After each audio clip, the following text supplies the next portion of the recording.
with his boys before coming. So he was done with all that, and it was time for him to come and meet me. So he called me 2 nights to his arrival and said, "You know what? I'm not coming to where you are. I'm going to go straight to my brother." And I'm like, "I thought you said they are bad people." He said, "Don't worry, we're trying to reconcile. I'm going to go to them. So when I get to Baltimore, I'll let you know." I said, "Okay." So true to his words, he got to Baltimore and I went there. When I got there, his brother was like, "Since you people don't have a permanent place to stay, since you're just renting, can you just spend some time with us? Let's just get to know each other better and things like that." And I was like, "Okay," because me, I'm an open book.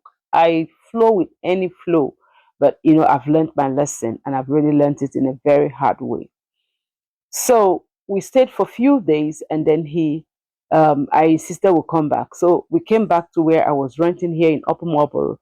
And his brother kept calling, he would call every minute of the day to talk to him and things like that. And this went on for like a week. Then he told me, "Oh, my brother is trying to get me a job." I said, "A job? We're supposed to come and just go."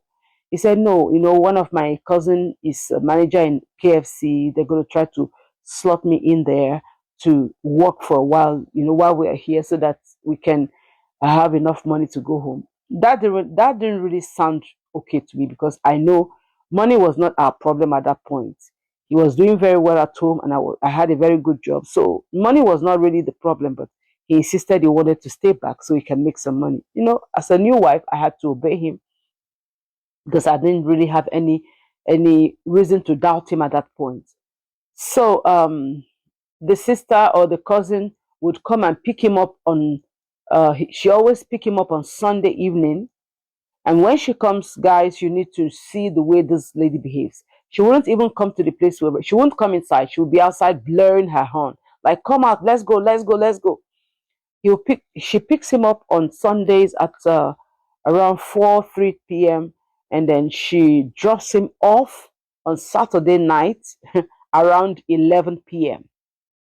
Did you hear what I just said? She'll pick him up on Sunday evening around 3 p.m., sometimes even earlier than that. And then she would drop him back up on Sunday, the next week Sunday.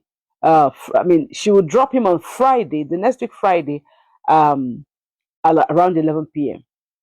So I was just barely spending 5, 6 hours with my husband for all that period of time. And it went on for like 2, 3 months.